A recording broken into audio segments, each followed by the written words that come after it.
Mark wandered through the bustling city streets, his mind lost in the day's worries. As he turned a corner, he almost stumbled over a small figure huddled by a building. It was a young girl, her clothes tattered and her eyes pleading. She looked up at him, her face streaked with dirt and tears. "Sir, please help me," she whispered, her voice trembling with desperation and fear. The girl's appearance tugged at Mark's heartstrings.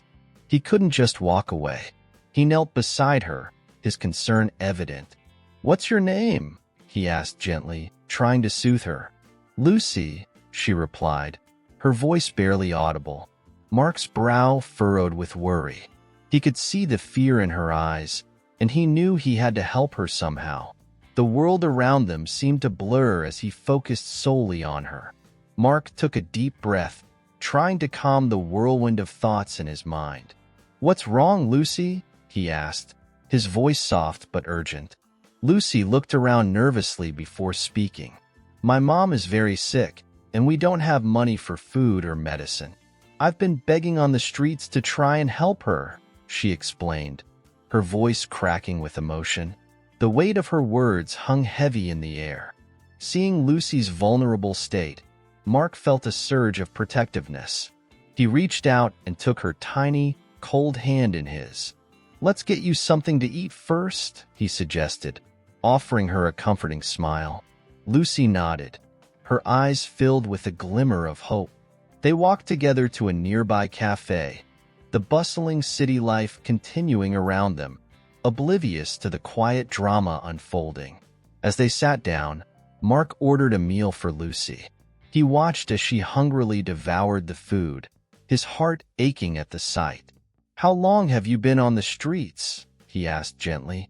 Lucy paused, her eyes distant. "A few weeks," she admitted, "ever since my mom got too sick to work." Mark listened intently, each word deepening his resolve to help. The more Lucy spoke, the more Mark's heart went out to her. Her story was one of hardship and resilience. Despite her young age, she had taken on responsibilities no child should bear. "What about your father?" Mark inquired, hoping for some glimmer of additional support in her life. Lucy's face fell. "He left us a long time ago," she said softly. Mark nodded, understanding the silent pain in her words. Mark's mind raced with possibilities. He knew he had to do more than just offer a meal. "Where is your mother now?" he asked, a plan starting to form. Lucy's eyes filled with tears. "At home, lying in bed. She's too weak to move," she replied. Mark felt a lump in his throat. He had to see for himself. "Take me to her," he said, his voice firm but kind. As they walked through the city streets, Mark felt a mixture of determination and anxiety. He didn't know what he would find, but he knew he had to help. Lucy led him to a run-down building on the outskirts of the city. The sight of the dilapidated structure made his heart sink. How could anyone live here? He thought, his resolve strengthening. They climbed the rickety stairs to a small, dingy apartment. The air inside was thick and stale. Lucy guided Mark to a room where a frail woman lay on a makeshift bed. Her face was pale, and her breathing labored. "Mom, I brought someone to help us," Lucy said softly. The woman's eyes flickered open, filled with a mixture of hope and despair.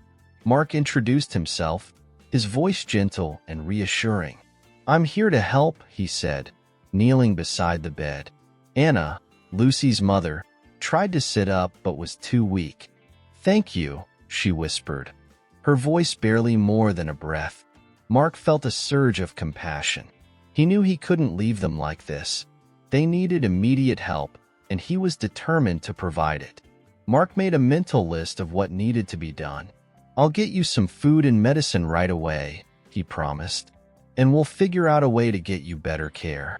Anna's eyes filled with tears of gratitude. "You're too kind," she whispered. Mark shook his head.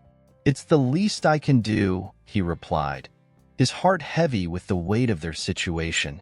Leaving the apartment, Mark felt a mix of emotions. The reality of Lucy and Anna's plight was overwhelming, but he was determined to make a difference. He headed to the nearest pharmacy and grocery store, buying essentials for them. As he returned to the apartment, he hoped his small gesture of kindness would provide them some relief, if only temporarily. Handing over the supplies, Mark saw the relief and gratitude in Lucy's eyes. "Thank you," she said, her voice filled with emotion. Anna echoed her daughter's gratitude. "I don't know how to repay you," she murmured. Mark smiled warmly. "Just focus on getting better," he said. "I'll check in on you tomorrow." He left the apartment, his mind already planning his next steps. Walking home, Mark felt a strange mixture of exhaustion and fulfillment. Helping Lucy and Anna had given him a sense of purpose he hadn't felt in a long time. As he approached his house, he thought about how he could further assist them. Lost in his thoughts, he didn't notice the unusual activity around his home until it was too late. As Mark entered the dimly lit apartment, he couldn't shake the image of Lucy's desperate eyes from his mind. Anna lay on the worn-out couch, her face pale and drawn, each shallow breath a struggle. "Thank you for helping us," she whispered, her voice weak. Mark knelt beside her, feeling an overwhelming sense of sorrow and determination. "Lucy told me about your situation," he said gently. "I'm here to help." Anna's eyes welled up with tears as she began to speak. "I was a teacher," she said, her voice breaking, "but when I got sick, I couldn't work anymore. Lucy had to take on the responsibility of caring for us." Her words hung heavy in the air, the weight of their struggle palpable. Mark listened intently, his heart aching for the sacrifices this young girl had made. "Lucy's father left us when she was just a baby," Anna continued, her voice barely more than a whisper. "We had no one else to turn to. She's been so brave, but it's too much for her." Mark felt a lump in his throat. He looked over at Lucy, who was watching her mother with a mix of concern and helplessness.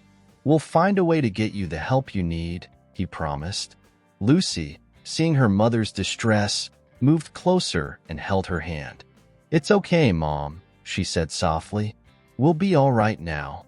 The bond between them was clear, forged through years of hardship and unwavering love. Mark felt a surge of resolve. He wouldn't let them down. "Do you have any family nearby?" he asked, hoping there might be more support available. Anna shook her head, her eyes filled with resignation. "No, it's just us," she replied. "We moved here for my job, and we've been on our own ever since." Mark nodded, understanding the isolation they must feel. He knew he had to become the support they so desperately needed. "We'll take it one step at a time," he said, trying to infuse his voice with confidence. Mark turned to Lucy. "Have you been able to get any medicine for your mom?" he asked. Lucy shook her head, her eyes downcast. "No, we don't have the money," she admitted. Mark's heart ached at the thought of this brave girl shouldering such a heavy burden. "We'll fix that," he said firmly. "I'll get what you need." He made a mental note of the essentials they'd require. Anna's eyes closed, her exhaustion evident. "Thank you," she murmured, her voice barely audible. Mark gently patted her hand. "Rest now," he said softly. He turned to Lucy, who was watching him with a mix of hope and uncertainty. "We'll make a list of what your mom needs," he suggested, "and I'll be back soon with everything." Lucy nodded, her eyes shining with gratitude. Leaving the apartment, Mark felt a new sense of purpose. He headed to the nearest pharmacy, determined to get the necessary medicine for Anna. As he walked, he couldn't help but think about the unfairness of their situation. No child should have to beg on the streets to support their sick mother. He vowed to do everything in his power to change their circumstances. Mark returned to the apartment with a bag full of medicine and groceries. He handed the items to Lucy, who looked at him with wide, grateful eyes. "Thank you," she said, her voice filled with emotion. Mark smiled warmly. "It's the least I can do," he replied. He helped her organize the supplies, feeling a deep sense of fulfillment as they worked together. Anna woke briefly to see the medicine and food. "I don't know how to repay you," she said, her voice thick with emotion. Mark shook his head. "Just focus on getting better," he replied. "That's all the thanks I need."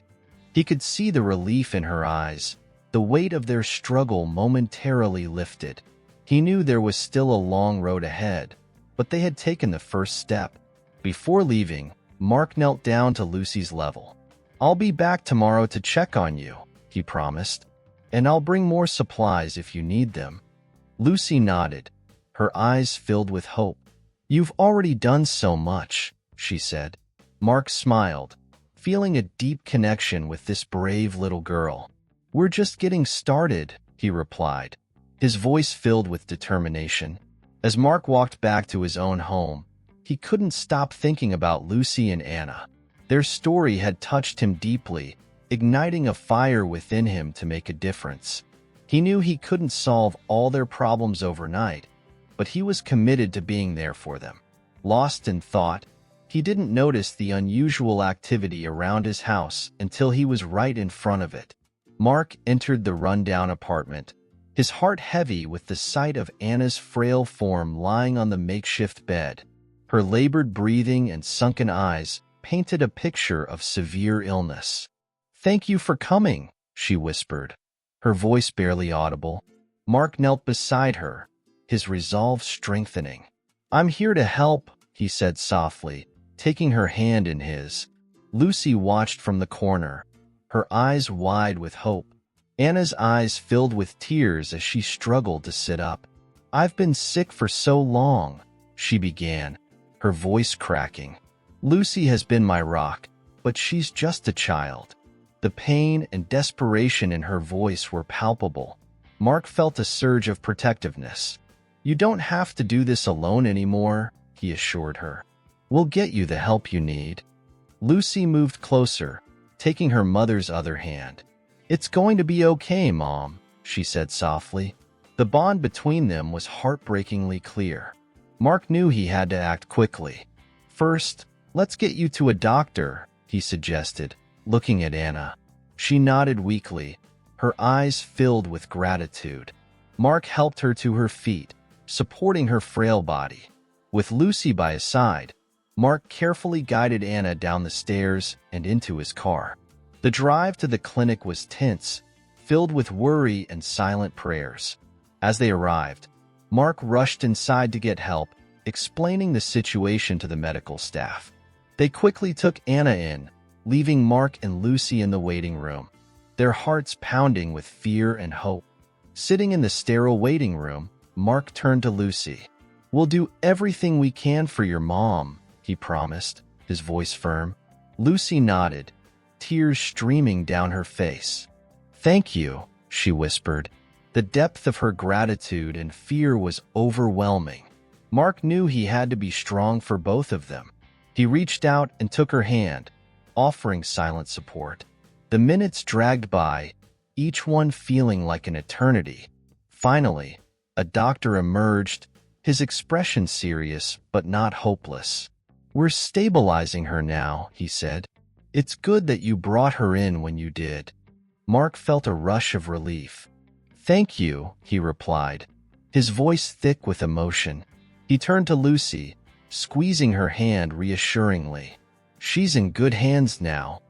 As the doctor explained Anna's condition and the necessary treatments, Mark listened intently, making mental notes. He knew this was just the beginning of their journey. "I'll cover the costs," he said firmly, seeing the concern in the doctor's eyes.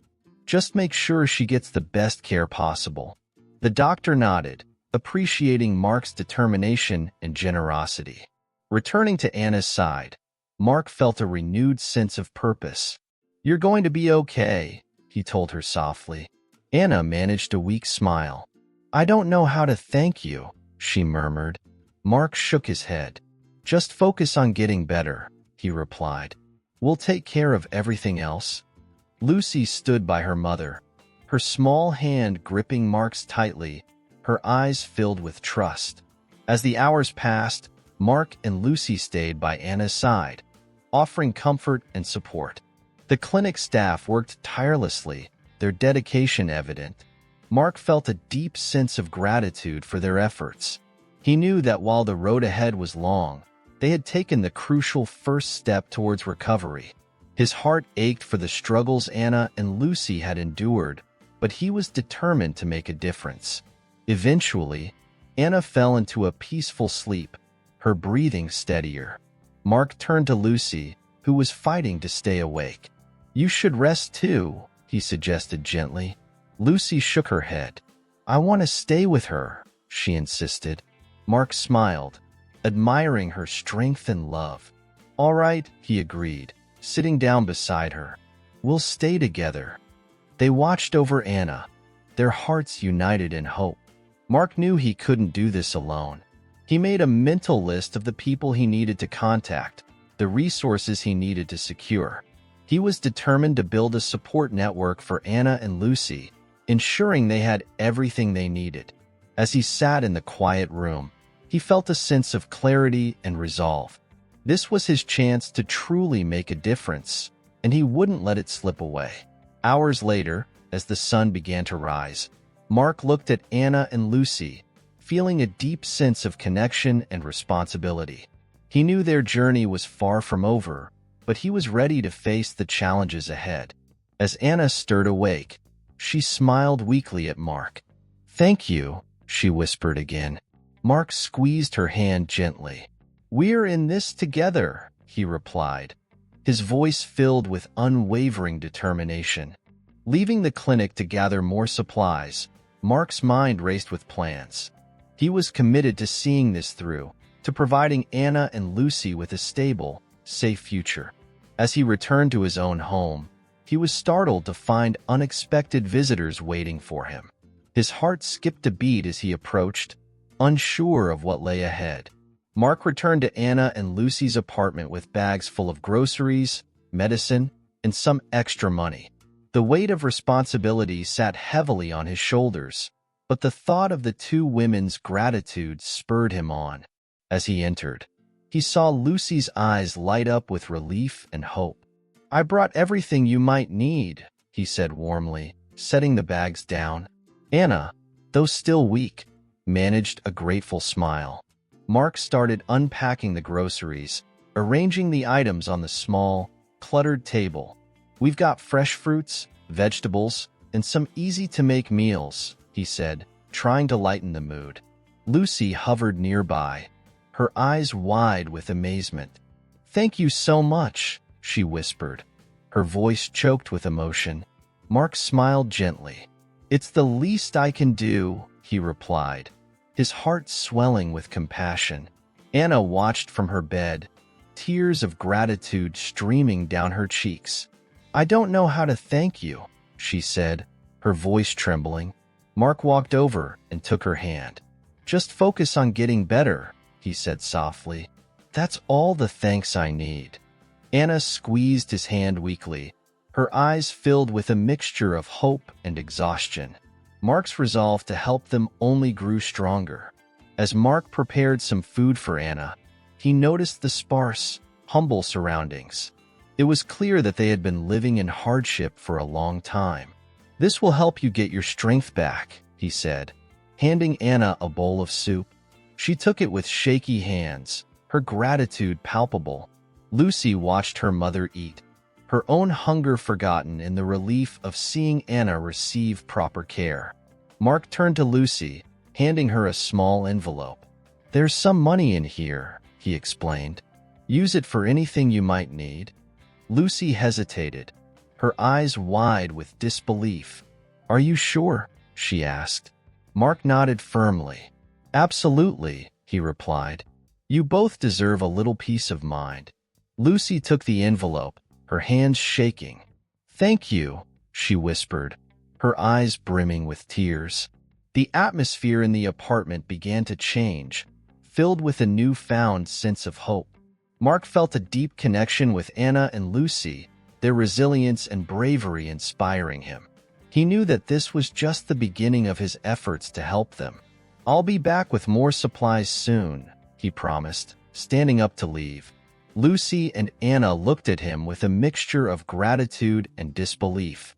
As he made his way to the door, Anna called out softly, "Mark, you've done so much for us already," she said. Mark turned, his heart aching at the sight of her frail form. "I'll keep doing more," he said, his voice filled with determination. "You're not alone anymore." Anna nodded, her eyes filled with tears. "Thank you," she whispered again. Mark smiled, feeling a profound sense of purpose. Mark left the apartment, his mind racing with plans to further assist Anna and Lucy. He knew he needed to find more long-term solutions for their situation. His heart was heavy with the weight of their struggles, but he felt a renewed sense of hope. As he walked down the street, he thought about the steps he could take to ensure they received the support they needed. Returning home, Mark couldn't shake the feeling of fulfillment that helping Anna and Lucy had given him. However, as he approached his house, he noticed something unusual. Several people were gathered outside, and a man in a suit was speaking with the authorities. Mark's heart began to race as he quickened his pace, unsure of what was happening. As he reached his front door, the man in the suit turned to face him. "Mr. Thompson?" he asked, extending a hand. "I'm an investigator. We need to talk." Mark's heart sank, a sense of dread washing over him. He shook the man's hand, his mind racing with possibilities. "What's this about?" he asked, trying to keep his voice steady. The investigator's expression was serious. "We've been looking into some suspicious activity," the investigator began, his tone grave. "It involves a woman named Anna and her daughter Lucy." Mark's stomach dropped. "What do you mean?" he asked, his voice barely more than a whisper. The investigator took a deep breath. "They're part of a group that uses false stories to exploit people's kindness," he explained. "I'm sorry, but they've been deceiving you." Mark felt like the ground had been pulled out from under him. "That can't be true," he said, shaking his head. "I saw the condition they were in." The investigator nodded sympathetically. "They're very convincing," he said, "but it's a scam. We've been tracking them for a while." Mark's mind reeled with the revelation, his heart breaking at the thought of being deceived. The investigator handed Mark a folder of documents. "Here's the evidence we've gathered," he said. Mark took it numbly, unable to process what he was hearing. "I need some time to think," he said, his voice shaking.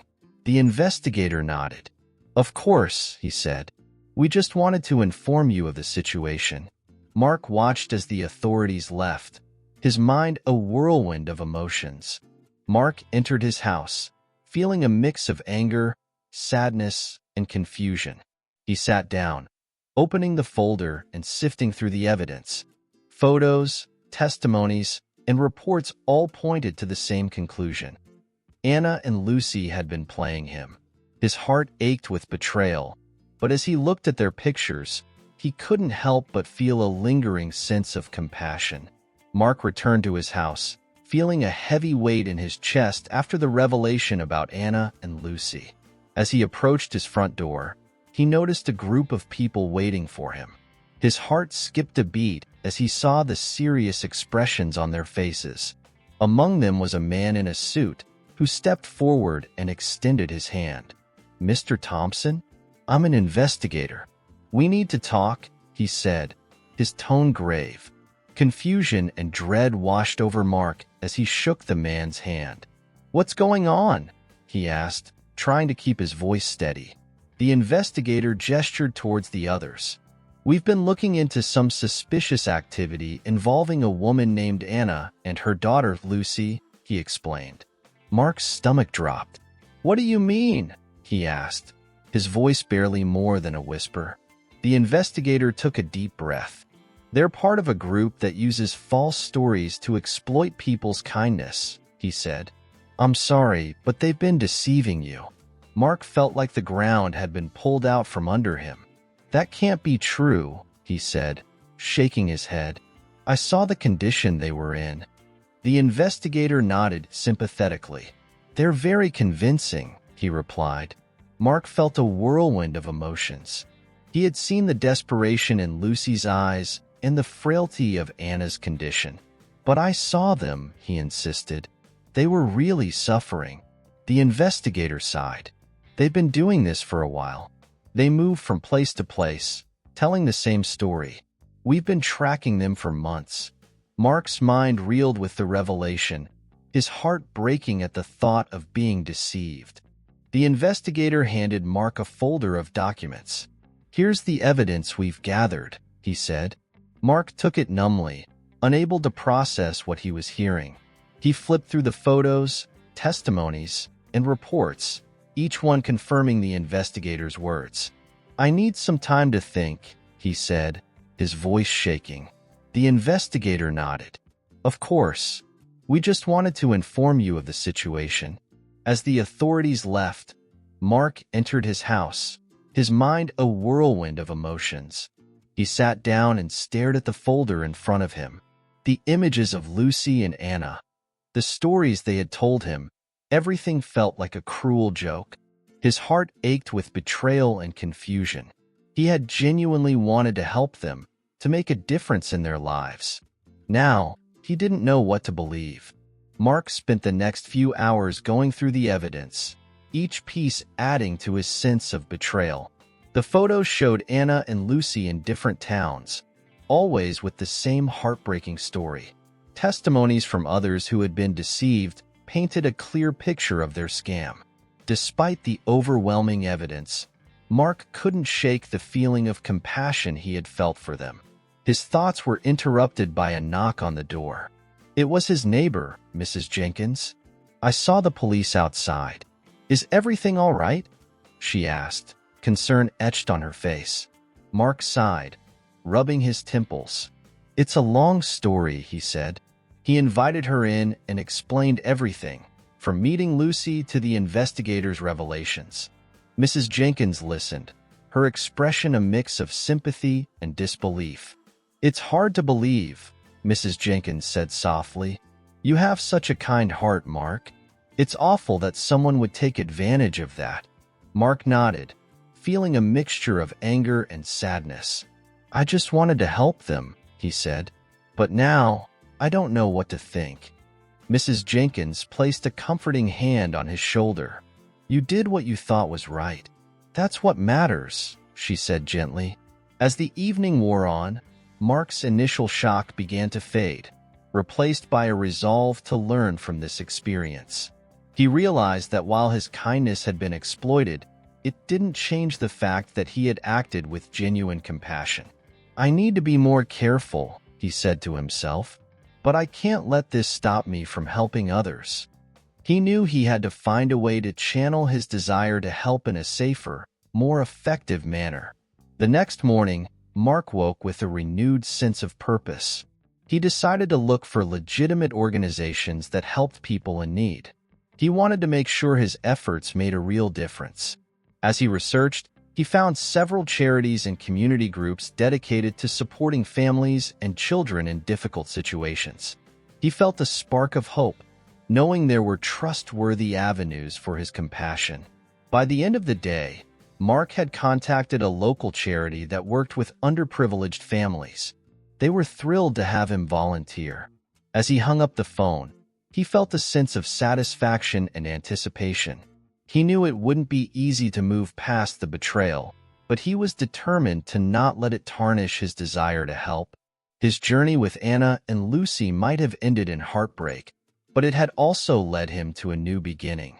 Mark sat in his living room, the investigator's words echoing in his mind.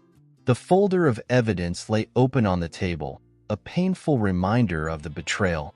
He couldn't believe that Anna and Lucy, who had seemed so genuine in their desperation, were part of a deceitful scheme. The mix of anger, sadness, and disbelief made it hard for him to think clearly. How could he have been so easily fooled? He picked up one of the photos in the folder, showing Anna and Lucy in another town, telling the same heartbreaking story. The realization hit him like a punch to the gut. He had been manipulated, his kindness exploited. I saw them suffering, he muttered to himself, trying to reconcile the evidence with the emotions he had felt. His thoughts were a chaotic jumble, each one more painful than the last. Mark stood up, pacing the room in frustration. His trust had been shattered, leaving him feeling vulnerable and exposed. He thought about the moments he had spent with Lucy and Anna, the genuine concern he had felt for them. How could they do this? He wondered aloud, his voice tinged with bitterness. The betrayal cut deep, making him question his own judgment. Despite the overwhelming evidence, a part of Mark still struggled to accept the truth. He remembered Lucy's tears, Anna's frail form, and the palpable desperation in their voices. Were they just that good at lying? He asked himself, trying to make sense of it all. The more he thought about it, the more conflicted he felt. He had wanted to help them so badly, to make a difference in their lives. As the hours passed, Mark's anger began to subside, replaced by a deep sense of sadness. He realized that his kindness had been used against him, but he couldn't bring himself to regret helping them. I did what I thought was right, he told himself, trying to find some solace in that fact. His compassion had been genuine, even if their story hadn't been. Mark spent the rest of the evening reflecting on the situation.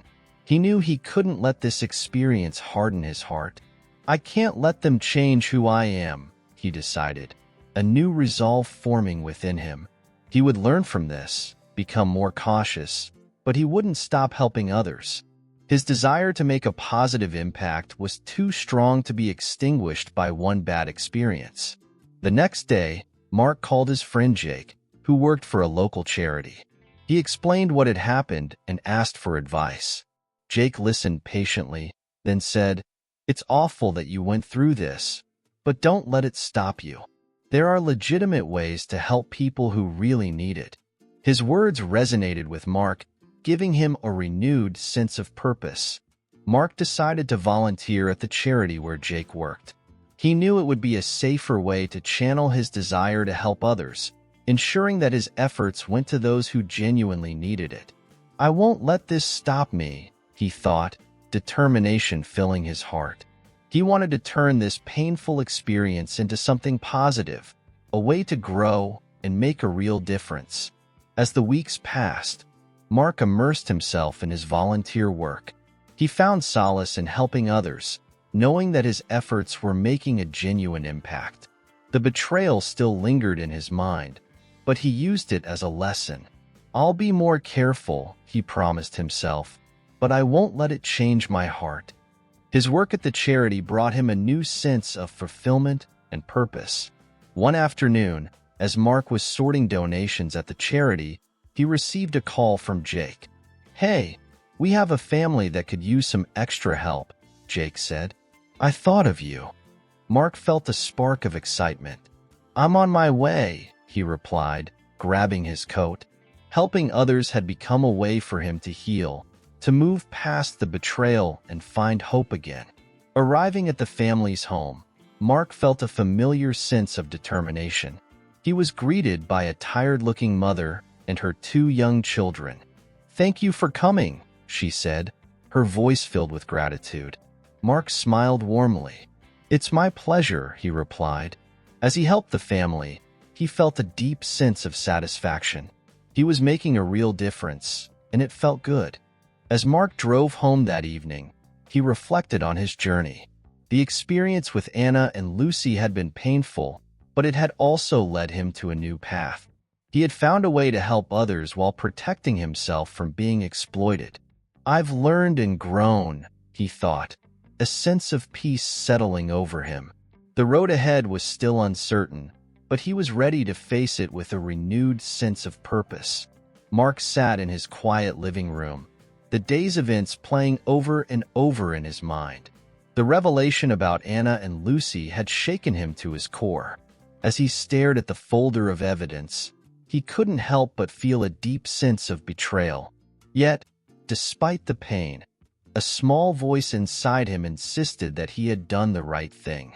His actions had come from a place of genuine kindness, and that mattered. He took a deep breath and closed his eyes, trying to find some clarity. The memories of Lucy's desperate eyes and Anna's frail condition still haunted him. Was it all a lie? He whispered to himself. Even though the evidence was irrefutable, part of him struggled to accept that such vulnerability could be fabricated. He had been fooled, but he couldn't let this experience harden his heart. Mark decided to take a walk to clear his head. As he strolled through the neighborhood, he thought about all the times he had helped others in the past. This was the first time his kindness had been exploited so cruelly. I can't let this one experience define me, he thought. He realized that while he needed to be more cautious, he couldn't stop helping those in need. As he walked, he passed a playground where children were laughing and playing. Their innocence and joy reminded him of why he had been so eager to help Lucy in the first place. He smiled sadly, knowing that there were still many genuine cases out there, families who needed support and kindness. I have to find a way to keep helping, he resolved, but I need to be smarter about it. Returning home, Mark made a plan. He would channel his efforts through reputable organizations, ensuring his help reached those who truly needed it. This way, he could protect himself from being deceived again while still making a difference. He picked up the phone and called the local charity where his friend Jake worked, arranging a meeting to discuss how he could get involved. The next day, Mark met with Jake at the charity's office. They discussed the various programs and initiatives in place to help underprivileged families. "You have a good heart, Mark," Jake said. "We could use someone like you here." Mark felt a renewed sense of purpose as he agreed to volunteer. This was the safe, structured way he needed to continue his mission of helping others.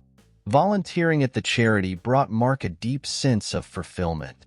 He met families who were genuinely in need and witnessed firsthand the impact of his efforts. Each smile, each word of thanks, reinforced his belief in the goodness of his actions. He was making a real difference, and that knowledge helped heal the wounds left by Anna and Lucy's betrayal. One afternoon, Mark was helping organize a food drive when a young boy approached him. "Thank you for the food," the boy said shyly. "It really helps us."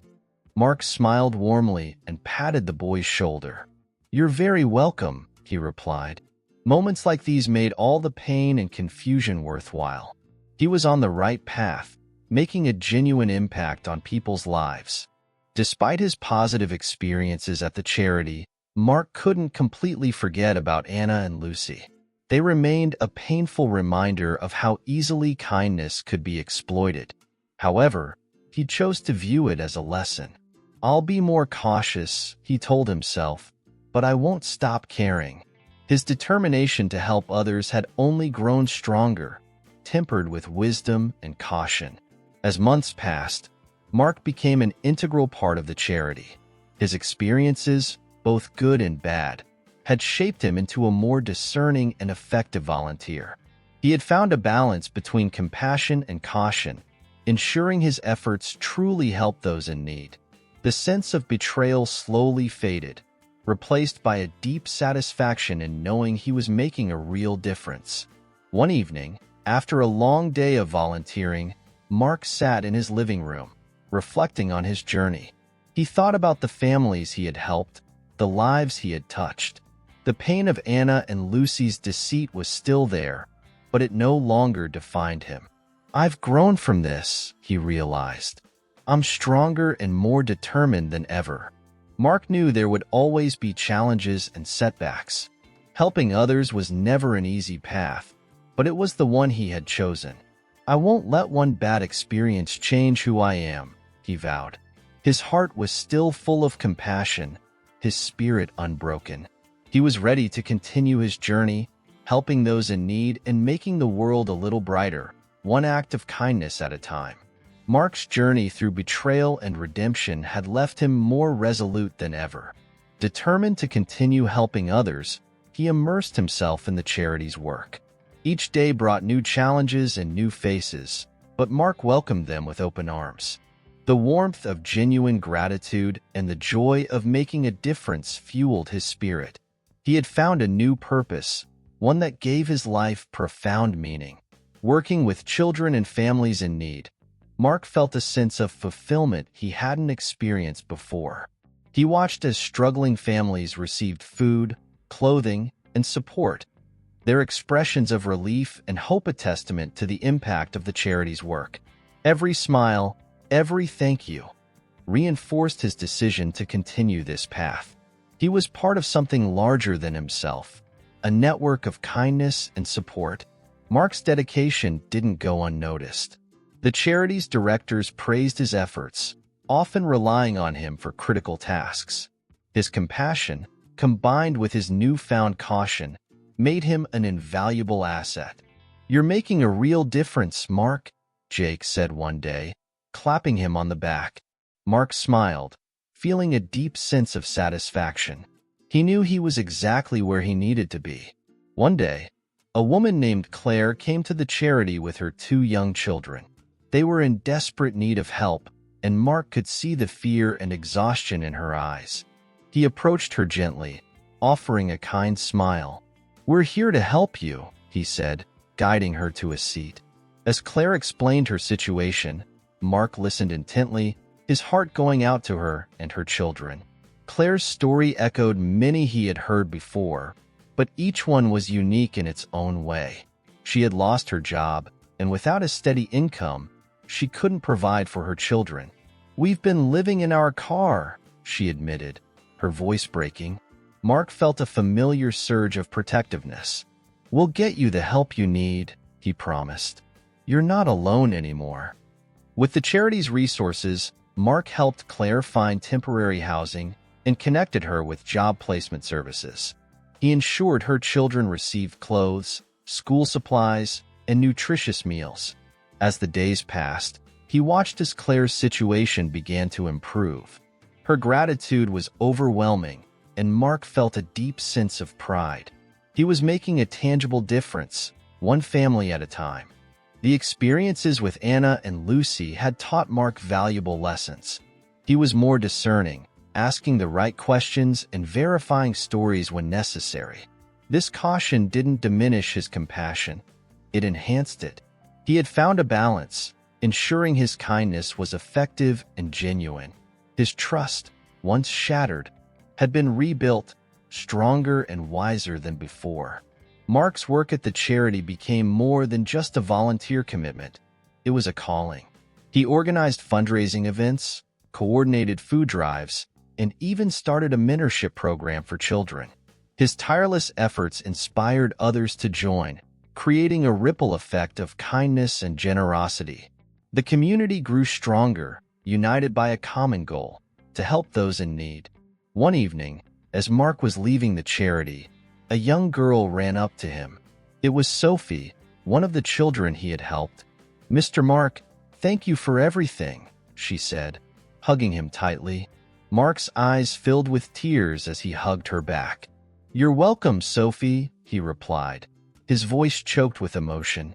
Moments like these made all the challenges worthwhile. Mark knew his journey was far from over. There would always be more people to help, more stories to hear, and more lives to touch. The road ahead might be difficult, but he was ready. He had found his purpose, and nothing could deter him from it. His heart, once heavy with betrayal, was now filled with hope and determination. He was making a real difference, and that was all that mattered. As he walked home that night, Mark reflected on how far he had come. From the initial betrayal to finding a new purpose, his journey had been one of growth and transformation. He had turned pain into purpose, despair into hope. The future was bright, filled with possibilities and new opportunities to help others.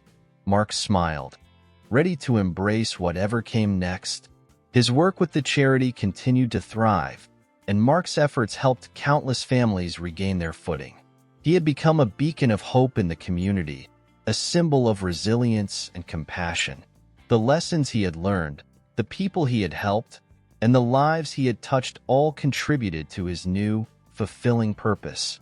Mark's journey was a testament to the power of kindness and the importance of never giving up. With each passing day, Mark grew more committed to his cause. He knew that true change came from continuous effort and unwavering dedication. His heart, guided by compassion and strengthened by experience, led him to new heights. He had found his calling, and there was no turning back. Mark was ready to face the future, one act of kindness at a time. Thank you for watching this emotional journey. If you enjoyed this story, you'll definitely want to hear about the next one. An ancient pin, a courtroom, and a shocking revelation that left everyone speechless. When a lawyer brought an old pin to a hearing, the judge recognized it and fainted. Curious to find out what happened next? Click on the video now to uncover the mystery. And don't forget to subscribe to our channel and hit the notification bell to keep receiving the best, most heartwarming stories daily. Also, if you'd like to support us, check out the link to our Buy Me a Coffee page in the pinned comment. Your contribution helps us continue bringing you these emotional stories. Thank you for being part of our community.